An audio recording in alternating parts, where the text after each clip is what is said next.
மருது பெரிய மருது தளபதிகளின் துணையோடு தப்பிச் சென்று ஹைதர் அலியின் உதவியை நாடினார் ராணி.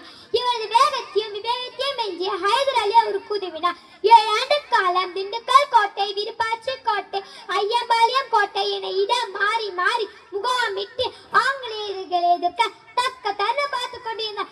ஆங்கில படை அழுத்து நவாபை வீழ்த்தி மீண்டும் சிவகங்கையில் தன் அனுமன் கொடி பறக்க வேண்டும் என்று சபதமேற்றினார் வீரமங்கை வேலுநாச்சியார்.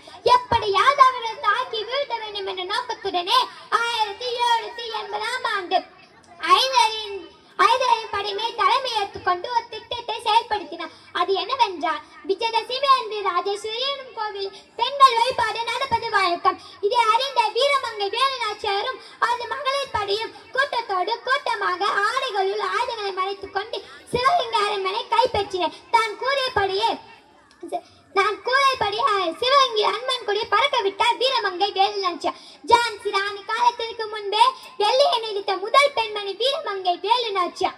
அவர்களை பறைசாற்றுவதில் நானும் ஒரு தமிழச்சி என்கிற பெருமிதம் கொள்கிறேன். அப்படியேப்பட்ட வீரமங்கை வேலுநாச்சியார் தன் உடல்நலக் குறைவால் 1796ஆம் ஆண்டு இந்த உலகை விட்டு மறைந்தார். அவர் மறைந்தாலும் அவர் புகழ் என்று போற்று பெண்ணு கூறி இறுதியாக வேலுநாச்சிக்கு தெரிந்த 3 சொல் வீரம், தெரியாத 3 சொல் பயம். அதை நாமும் கருத வேண்டும் என்று கூறி என் உரை இத்துடன் நிறைவு செய்கிறேன். நன்றி.